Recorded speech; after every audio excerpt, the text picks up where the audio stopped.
Pacific time on August the 14th, 2020, almost halfway through August. Doesn't time fly when you're having fun, Keith?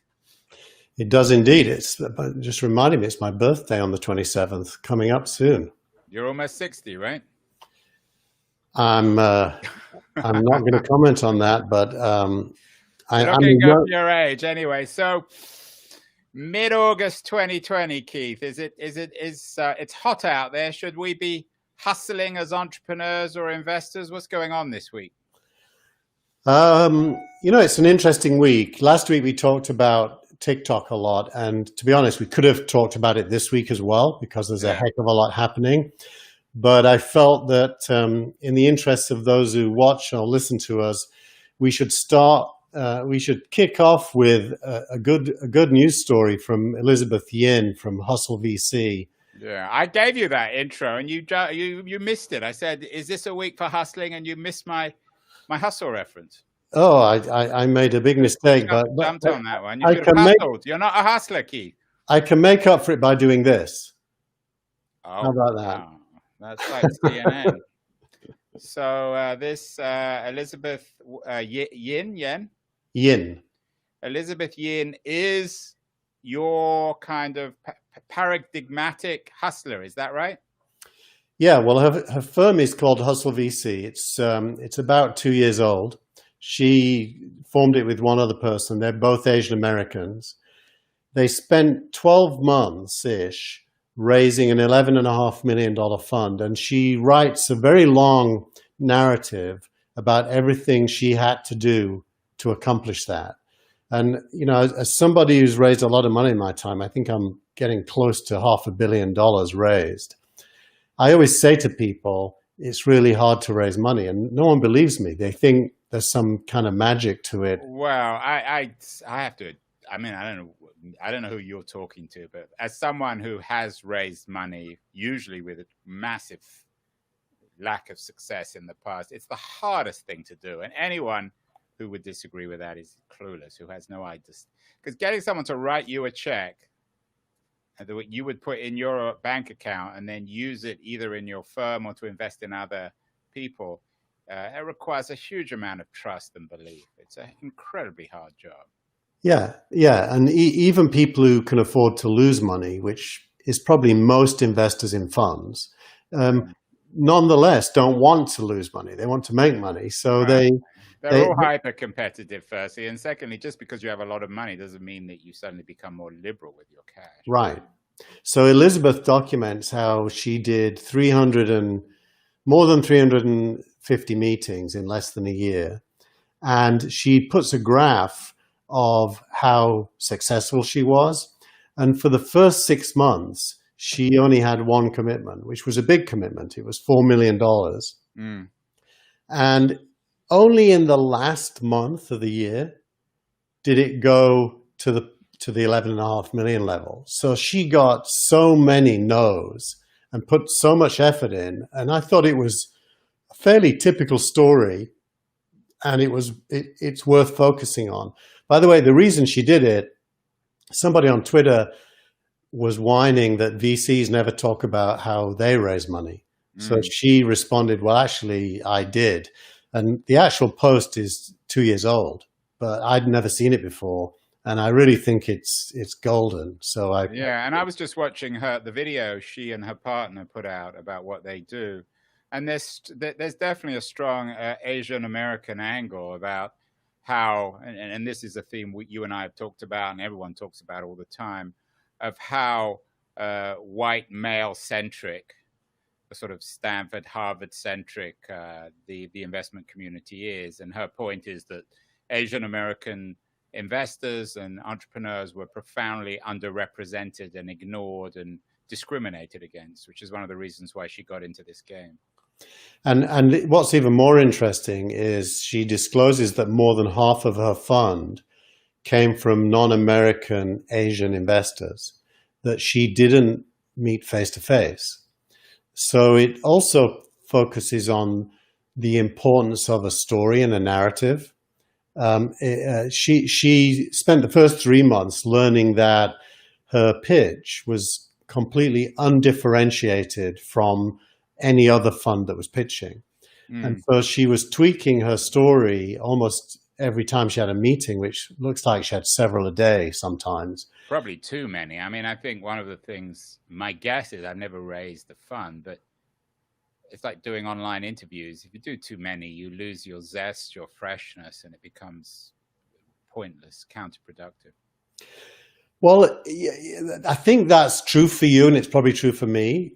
I don't get the impression it's true for her. I get the impression she grew into the raise and didn't resent the effort because she was convinced it was going to work, and it was just a question of time and improvement. So it's a really amazing work ethic. It is amazing, although the only thing I would say is that in contrast with a lot of entrepreneurs, she'd made her money, and this was certainly an exciting and ambitious endeavor, but she doesn't need this to pay her bills. She doesn't have a big burn. So she was under, I think, slightly less pressure than the typical entrepreneur. Isn't that fair? I'm not convinced that's true. Actually, I don't know her personal circumstances. Well, she made, I mean, from my understanding, she and her partner made money as entrepreneurs independently from one another, and that's what drew them into the fund game. But that can often give the wrong impression, Andrew. I mean, I've made money from things, decent amounts of money, but I can tell you the life of an entrepreneur is like a wave sign. Well, you have a very high burn rate, Keith. You only drink champagne, right? Red wine, actually, but red wine, champagne, and you live in a palace in Palo Alto, so you have a particularly large burn. By contrast, she slept on people's spare beds, so she definitely was not splashing money around as she traveled. But in your view, you're an insider on this. You know the ups and downs of raising money, both as an entrepreneur and in terms of a fund. What's harder, raising money for a fund or raising money for your own startup? They're very different because the investor base is different. They're both hard. I've tried to raise a fund. I've never told you the story, but I'll give you 1 minute. After TechCrunch was sold, I tried to raise. Actually, I started investing my own money with a friend, Kambiz Houshmand, and we were very successful. We went from 0 to 7 million net asset value in like 12 months, and then raised $700,000 of other people's money, and we got to something like 4x cash on cash and 12 times the investment base in net asset value in about 2.5 to 3 years. So we're doing very well. And I tried to raise a fund based off of that, 25 million. And even though I have quite a decent track record, I failed to raise a fund. You know why? I didn't know the investor base. You need to know family offices and wealthy individuals, and I didn't.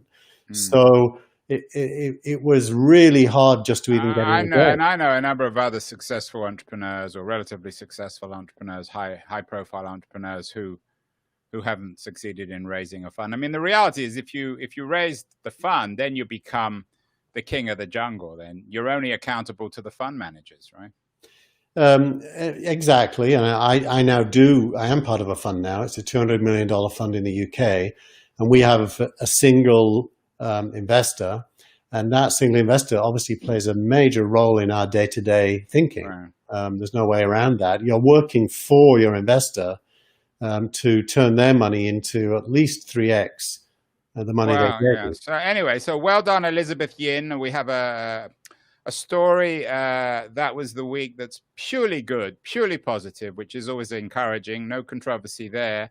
As you suggested, the Yin story also touches on architectural shifts in the digital and investment community. She raised a lot of money from Asia. And yet this week also, Keith, there's a lot of stories about this kind of, I don't know what you would call it, a paradox or a contradiction between the... My dog's barking. Yeah, the shifts in the global economy and national internet policy. Is there a a growing clash between government policy and globalized capital and technology flow? Well, the way I think of it is, and the story you're referring to is a great story from the Internet Governance Project, criticizing Pompeo and Trump for wanting to get off the internet being global, and of course their perspective being very national. And I think that focuses in on a major fact of our times, which is productive forces, are increasingly globalized. What do I mean by productive forces? I mean, everything that's produced is produced anywhere and sold everywhere, especially with digital products. Right. So the iPhone is the classic example. Right? Correct. So the idea that nation states can police what are effectively things that are out of their control is unlikely to end in a good place. And the TikTok ban, in quotes, because it hasn't happened yet, is a great one. I mean, my prediction is TikTok will just ignore it. And the point this article makes is, will the police go around and force everyone to uninstall TikTok? Not very. Well, maybe not in America, but they will not. Well, the Russian government or the Chinese government are much more. The Iranian government are much more effective. As you said, we don't want this to become a TikTok show. But what about the rumors on Twitter? I was kind of intrigued by those, and it seems like a much more natural match, even if the economics in it are challenging, than Microsoft. It is more natural. That said, Twitter has a long history of incompetence in product development. Vine was basically TikTok, and they closed it down. And so they, as a young company, they found it very, very difficult to juggle more than one ball at a time, and often even found it difficult to juggle one ball. So I think the chances of Twitter's market cap being able to afford buying TikTok are fairly unlikely, even though it makes more sense. Yeah, and the piece one of the pieces you refer to by our old friend Om Malik is about the curious relationship between TikTok and Apple, and why the critique of, or the American government attack on TikTok is in some ways an attack on Apple. Om also has another interesting piece this week on the future of work, which we can be thinking of also in the context of another old friend, Albert Wenger's piece about the challenges and opportunities and problems with Marxism. So what's happening with the future of labor and the future of Marxist theory, Keith? Well, so Ohm uses this graph. This is unemployment in the U.S. going up, extremely rapidly over. Employment going up rapidly over a long period of time, and suddenly crashing with coronavirus, and now beginning to creep back up. And the point he's making is in the context of Uber and Lyft possibly having to close down operations in California due to the ruling that their drivers are actually employees, not contractors. So Ohm's entire piece, which is a really good piece, says that it's about time that there was more than two kinds of work, employment or contracting, because there's this massive gray area in the middle that the gig economy has produced, where you might predominantly work with a single brand, but you're definitely self-employed, and you're not an employee and you're not a contractor. You're working for yourself, and to kind of steal one of Marx's famous quotes, you could be an Uber driver in the morning, a Lyft driver in the afternoon, and deliver food in the evening. And that. So your part, to borrow some more Marxist language, rather than the proletariat, this is the precariat, people who are working on all the different platforms, and then to borrow another Marxist phrase, the precariat have nothing to lose but their Toyota Priuses. Is that one way of looking at it, Keith? It is, but I think Ohm is probably too short-sighted. Ohm, sorry if you're listening to this, but I think personally the gig economy is a transitional step to no work. I think almost every gig economy job will ultimately be automated. I think that makes sense. And that leads us on nicely to our friend Albert Wenger, who was one of the original investors and supporters in Andrew Yang's initiative to run for president. Albert is also, and I have him on my How to Fix Democracy show coming up, him and his wife, Suzanne Danziger, talking about their minimum income initiative in upstate New York in Hudson. So Albert, as a partner in Union Square Ventures, a very successful venture capitalist, but he's also quite a profound thinker on the future of capitalism. In fact, he has a new book out, or an ongoing new book out, called The World After Capital. So what's Albert's thinking on both work and the future of Marxism, Keith? So Albert's piece this week is a defensive reaction to attacks on him, where he was attacking Albert. He's the nicest guy. It's like attacking a sheep. Poor Albert. I don't think he's just a sheep. You know, the word sheep doesn't go well in a venture capitalist world, you realize. Well, he's not an aggressive fellow. No, he's not. He's a lovely fellow. Anyway, talking about sheep, you remember, again, if we're going to get all historical and theoretical, Thomas More's comment in Utopia about sheep eating men in 15th century English agriculture, which is similarly what AI now is doing to, or what you will predict AI will do to hamburger workers and drivers. So Albert is, he makes a couple of points. The first thing is he wants to make clear to everyone he's not a Marxist. And he secondly wants to make Which clear means he is one. Anyone who says they're not one is one. And then the second thing is he wants to make the point that he considers Marxism dangerous.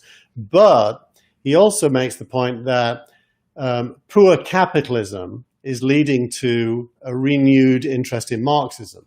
And so he basically sets up this thought context of bad capitalism leads to a re-interest in Marxism, which is dangerous. And then he wants to posit his own kind of alternative. Now, the reasons he thinks Marxism are dangerous, I think, are wrong. He makes the point that Marxism can't scale because central planning can't scale. And, you know, Albert, of all people, should know that with blockchain and the cloud and computing, you could totally scale central planning. The problem isn't scaling at all. The problem is actually how do you replace? So let me put this in context. I think capitalism can get to a place where there is no or very little wage labor, which is the essence of capitalism. So it's kind of not capitalism anymore if there's no wage labor, which is one of Albert's points. Now, then you need to focus on ownership. If there's no wage labor, well, then who owns production? Because no one's employing anybody. It's all robots and automation. And I think that question of who owns production, there are really only two answers: individuals or everybody. If it's individuals, then it's some kind of fiendish capitalism. And if it's everybody, it's some kind of communism. And there really isn't anything in between those two in my mind, by the way. And I think it's very likely the human race eventually gets to everybody owns everything. And universal basic income and devices like that are how we measure buying capacity and so on. In that sense, I think Marx is a really relevant person to read still, despite all the failings of communist movement. Yeah, I have two responses to this. On the one hand, it sounds ludicrous, particularly given the developments in the economy over the last 6 months, where, I don't know, whatever it is, 60-70% of the American economy now is dominated by about 5 companies. On the other hand, coming back to Marx, of course, didn't see the state as being the final stage. He saw the state as a as the means by which you redistribute ownership or you socialize or communize ownership. So I'm not sure what Albert's reading. I mean, his version of communism or Marxism is not a Marxist version. It's a Leninist one, which is not Marxism. Well, I'd correct you one notch more. It's a Stalinist one. It's not even a Leninist one. Poor Albert, Keith. Now I said he was a sheep and you defended him. Now you're saying Albert's a Stalinist? No, I'm not. I'm saying his interpretation of Marxism is using the Stalinist version of Marxism as his critique base. And Marxism and Stalinism are not the same thing. No, and I agree. And it's no coincidence. I think Albert's, I don't know if he's right, but he's correct to say that the problems with capitalism are resulting in a new interest in Marxism. Richard Wolff, who's probably America's leading Marxist thinker, economist, we interviewed him on How to Fix Democracy. And we interviewed a lot of famous people, including Madeleine Albright and all sorts of other people. And Richard Wolff is still the most popular interview. So there is a great deal of interest. And finally, Keith, what would that was the week be if we didn't mention your superhero, Paul Graham? And you always manage to get him in somehow. I don't know what your relationship is with Paul Graham, but it's something we probably can't talk about in front of children. What's Paul been up to this week when it comes to the tweet of the week? Well, the first thing I should say is I don't really know Paul. I've met him once where he was having breakfast with one of his children at Joni's on California Street here in Palo Alto. And I said hi, and he vaguely knew who I was because his wife and my wife know each other in a work context. But he really doesn't know me. I have no relationship to him. Paul, if you're listening, Keith loves you. But this week he's consistently over the last few weeks been focused in on cancel culture, and the tweet of the week this week points to an article which is 6 signs that you're being cancelled, and it's a great article because it basically shows the difference between being criticized and being cancelled, and the six things that you need to look out for is, firstly, people being more punitive than normal. Secondly, deplatforming you, that is to say, implying that you shouldn't be allowed to speak. Thirdly, organizing others to join in. Fourthly, calling for secondary boycotts of you in other environments. Fifth, moral grandstanding, where the person claims to be on a higher moral ground than you. And then finally, what the author calls truthiness, which is something I have yet to understand. But those are the 6 things. He makes the point, if in your case, 2 or 3 of them are part of what you're experiencing, you're probably being cancelled. And if it's more than 4, you're definitely being cancelled. My response to that is that this is the ultimate storm in the teacup, and it tends to be incredibly relevant for academics. And perhaps next week we can talk about Scott Galloway and his reading of the future of the university and university labor, because most of the people being quote unquote uncancelled, if they really are, they're coming from the university, which is already archaic enough. So I just don't buy this cancel culture. There's a paranoia. The piece you're referring to was published on Yascha Mounk's Persuasion site, which is interesting, but I just don't see it as affecting anyone outside a few conservatives in the university. You're not seeing it. I mean, no one's canceling anyone in the Valley, are they? Well, people in Valley are very careful what they say, so they don't get. We're always careful what we say. This idea that we haven't been careful in the past. Everyone has biases on gender, on race, on religion, and we're usually careful to keep it to ourselves because we know it's inappropriate and often very impolite. So I don't see any difference now. No, I think there is a difference, Andrew, which is the people who are seeking to cancel are people who we intuitively want to support. So I want to support transgender people of all persuasions. I want to support women's rights. I want to support gay rights. I want to support Black Lives Matter. So my intuition is to support. Now, if those who are oppressed or downtrodden try to cancel out other people, then it's really hard to speak out against them because you intuitively support them, but you must speak out against them. More important than anyone else, actually. Well, I don't. Well, that's because